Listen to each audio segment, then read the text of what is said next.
Hello, welcome to Web of Stories. My name is Melinda and I'm here to wrap up my week. First of all, do you hear that? It's not quite silence. My husband has something frying on the stove right now, but the kids are in school. Yesterday was their first day of school. It went pretty well. So my son's in middle school, my daughter is in high school. They're 8th and 10th grade. And apparently my son's they do all 7 periods in one day. And he said it was just like school policies in every period all day. So he's like, this is really boring. I'm like, don't worry, it'll get better. But they're not even getting their Chromebooks until Monday. So I don't know what they're doing today. And then my daughter in high school, what they do is they divide it. They have 2 schedules. So she has 8 classes, but she only does 4 a day. And they're like hour and 45-minute classes. I think this is something that started during the pandemic. But I think it's great because it gets them ready for college. But so she was going through hers. And one of her classes is pre-calculus, IB pre-calculus. And for the first time ever, she has a textbook, like one that she has to take home and keep all year. She's had like classes where they had textbooks, but you just left them in the classroom and just took them out when you needed them. And she's like, Mom, I have to carry this around all the time. And I said, wow, I used to have to carry 7 of those around all the time. And she was not impressed. She wasn't. So I don't know. This is the first day of half of her classes, so she might get another textbook. I doubt it, but yeah, she might. Who knows? But yeah, so they are finally in school just in time for a huge heat wave here. It's like 100 degrees. It's awful, really awful. And it's smoky. We're starting to get like smoke from the forest fires around coming in. So air quality is really bad. So I'm not going to pick her up early at school. I'm going to go. She gets out at 3:30, so I'm going to leave here. I'm only like 5 minutes from the school at 3:45, so I can just hopefully avoid a lot of the traffic and just pick her up. Usually I go early, so I can get at the head of the pickup line and then read, but it's too hot.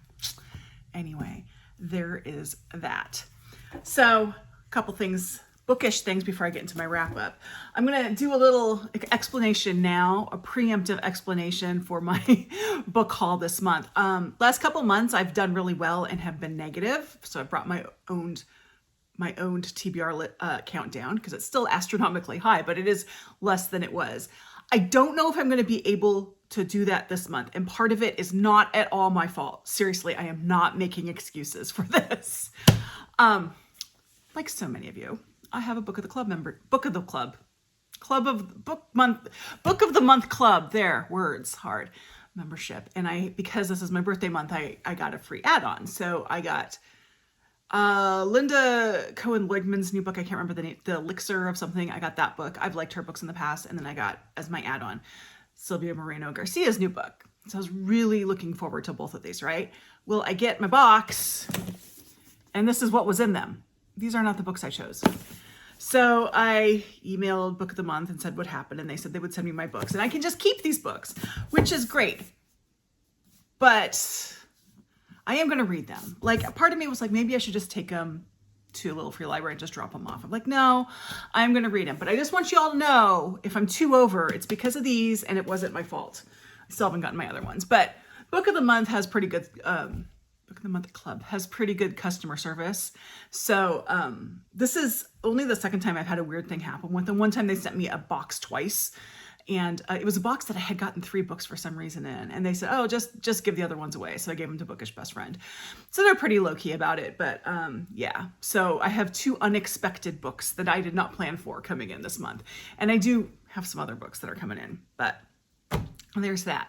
Second, I wanted to go back and touch on a book. Yeah, I did talk about it in last week's wrap up and then also in my monthly wrap up. And in it was one of those books I just didn't know what to think of. And it was Heartberries by Terese Marie Mullo. And my buddy read it with Sarah. So Sarah Roadworthy. So here's what happened. I left her a message, my thoughts, and then she wrote back and she goes like, well, in the afterward, she said this. And then I'm like, what is she even talking about? She's like, the first 2 chapters are actually supposed to be part of a novel. I'm like, what? What's going on here? I'm listening to her and it's very confusing what she's talking about. And then she says, well, here on like page 132, it said this. And I look at my book and there's 124 pages. And I'm like, I don't have the same. So if you ever read this book, try to get the first edition, the hardcover edition, because in it, it has an interview with the author that explains a lot of that book, which I did not have access to. So it was an overly confusing book for me. So that's my public service announcement, not customer service, public service. If you're going to read that book, get a first edition. It has a foreword by Sherman Alexie, and my guess that is also not in mine. But I guess that's not in mine for a different reason, because Sherman Alexie, you know, he's fallen. But yeah, because that interview sounds like it's pretty illuminating for the rest of the book, and I didn't have that. So I'm still keeping that as a book that I don't know what to think about. But I may go and see what edition my library has, and if it has if it has the hardcover one with the afterword and the interview, I'm gonna get that and read it and see if that makes any difference for me. But anyway, I just wanted to add that on because I kind of left that book sort of hanging. So let's talk about what I finished this week. I actually finished 3 books this week, one of which I made a point of finishing this morning because I wanted to talk about it. But the first book I finished was one that I had on my Kobo, but I ended up getting the audiobook out of the library, and that's Light from Uncommon Stars by Ryka Aoki. This is also the book I kind of lied a little bit on my Powell's thing and said that I had finished when I was only like 50% of the way through, but I had to turn my sheet in. I finished it though, and I really enjoyed it. It was for my friend's favorite book. That's one of Bookish Best Friend's favorite books. And it's this weird sci-fi fantasy, and I will say it's both sci-fi and fantasy because there's some real hardcore sci-fi elements. There's space stuff and all that. There's also fantasy elements in, like, there's some supernatural elements in it, so it is a bit of both. And it has great representation. The author is trans and the main character is trans, and I thought that was done so well. And it's not a cozy book, but it is a book that makes you feel cozy. Like, there's a thing about, like, cozy is a name that you put on certain types of books. And I wouldn't say that this book actually falls into that group because some pretty dark things do happen in it. Not the least of which is, like, someone sells their soul to the devil. Like, that kind of gets you out of the cozy thing right there. There are some darker things that happen in this book, but the feeling of this book was really cozy. I know that both Caitlin at Bandy's Books and Hannah at Savage Reads both really like this book too. So if you're looking for something like that, highly recommend this one. And I do recommend the audio. I don't know if I recommend it over the print, but it is a great audio book to listen to. I really enjoyed it. I will say some of the sci-fi stuff was a bit over my sci-fi tolerance. I don't want to say tolerance level, over my sci-fi head. I'm not a huge sci-fi reader. And I think reading it on audio let me just sort of kind of go with the flow on it. Whereas had I been reading it with my eyes, I may have gotten caught in all of that because I'm just not a sci-fi reader. My husband's downstairs. So that was the first book I finished. I really enjoyed it. The second book, I can't say was as much of a success, which kind of surprises me because I really thought this book would be a hit for me. And that is Along Petal of the Sea by Isabel Allende. I read this for my library book group, and we're going to discuss this tomorrow. Now, I've read Allende in the past, but I think the only book of hers that I have read, and I did really enjoy it, was Zorro. I really enjoyed Zorro. And I thought, well, okay, I've enjoyed her in the past, so I'll enjoy this. This book, so it's based on a real person who was named Victor P. Casado, but in the book, the character is Victor Dalmau, something like that. But it involves a lot of real people in the Chilean government, including Isabel Allende's own father. So historically, it's interesting. It starts during the Spanish-French Civil War. So that's all interesting. And the Spanish Civil War, and also like anything in South America, sadly, are sort of blind spots for me in history. Like, I don't know as much about them. So it's always interesting to read more about that. And it's set up like this is going to be a family saga, sort of a great love story sort of thing. And it starts out strong on that. But then it just sort of comes into like, this is this guy's life all the way through. There you go. It just was, you know how you talk about books need to show and not tell? This book felt all telling to me. And I got very frustrated with that. I also think that there were characters in this book I would have really loved had they been handled better. I just felt like we didn't get to know them. Even the main character, Victor, I felt like was always kind of at arm's reach for me. I never really felt connected to him.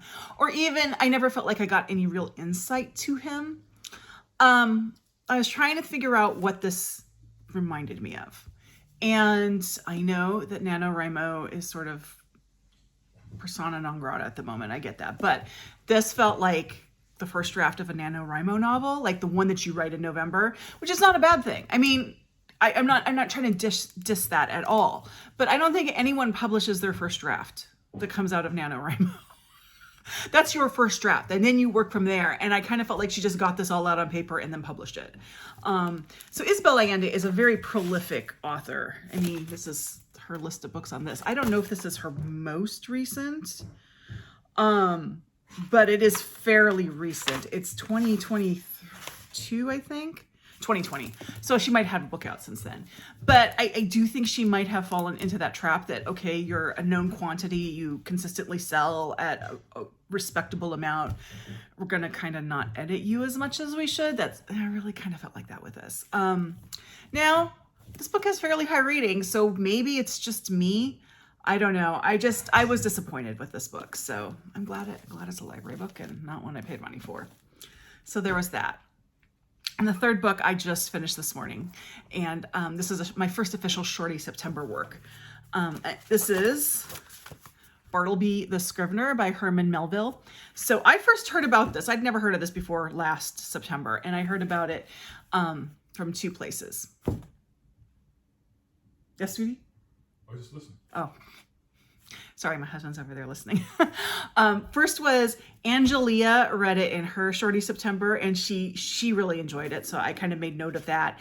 And then in Tom Lake, it is referenced in Tom Lake. And so I'm like, okay, well, this definitely sounds interesting. And shortly thereafter, in like October last year, I can't remember when, I went to Powell's and they had a display of really short work, and they had this, and I'm like, I'm going to buy it. It is the entire short story just by itself. There's no extra information in here. There's no foreword. It's just the story. This is from Melville House, and I looked it up, and I can't really, I don't know what it is. This seems to be their only title. There you go. But Herman Melville, so, whatever. So I will say, from what I remember of it, how it was referenced in Tom Lake, I got the feeling, I had the impression from that reference that this was sort of a light, delightful story. And it's definitely very readable. And I think it's very good. So this is just me tempering my expectations. I found this a very melancholy book. It's about, there's this lawyer, and he, in his office, so it's set like late 1840s, early 1850s. This was published in 1853.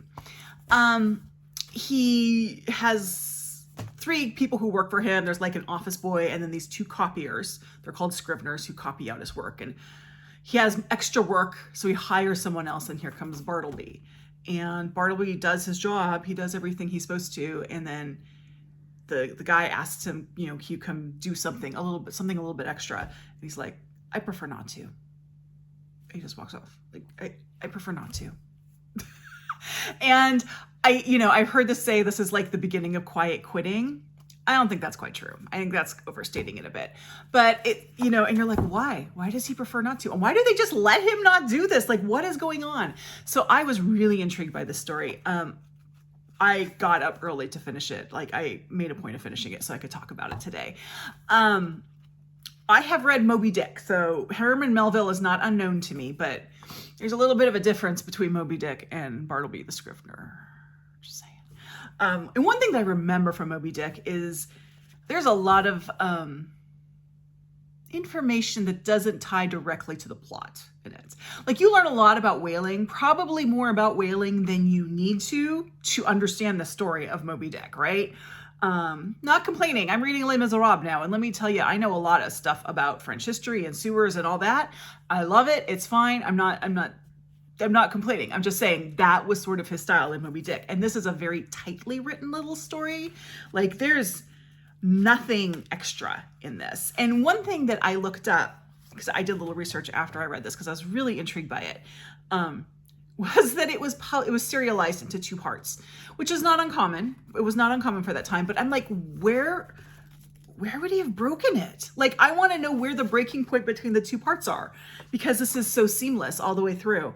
I found it ultimately, very touching and very sad. I don't want to get too much into it. I also went and looked at like what was going on when he wrote it. And apparently, like, this was my quick glance at Wikipedia. That's the extent of my research on this. Moby Dick was a big success, but after that, Melville was never able to recapture that success. And it really hit him emotionally with that. And this is, if I remember correctly, the last piece of fiction he wrote. And once you kind of frame it in that, I kind of get it. So I really actually recommend this. You can find this story in lots of collections. Like, if you can find this nice little thing, I think that's really cool. I like it. I'm really glad I have this little book, and I'm excited to put it in with my other stories. And I would love to be able to find other little short stories that are like this. But as I said, this is the only title they have. But I do recommend reading this. I think this is a really well done, nice bit of American literature that's overlooked, because when people hear Herman Melville, they think Moby Dick, possibly Billy Budd, and getting stuck in a storm with Nathaniel Hawthorne, but that's something else. This is just, I think this is so, it's really with me, and it's really in my heart. So I do recommend Bartleby the Scrivener. So that's really all I have finished. As for things going right now, I have short things, I have long things.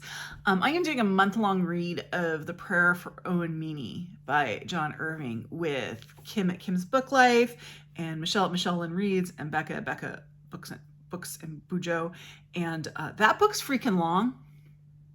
I talked about this before.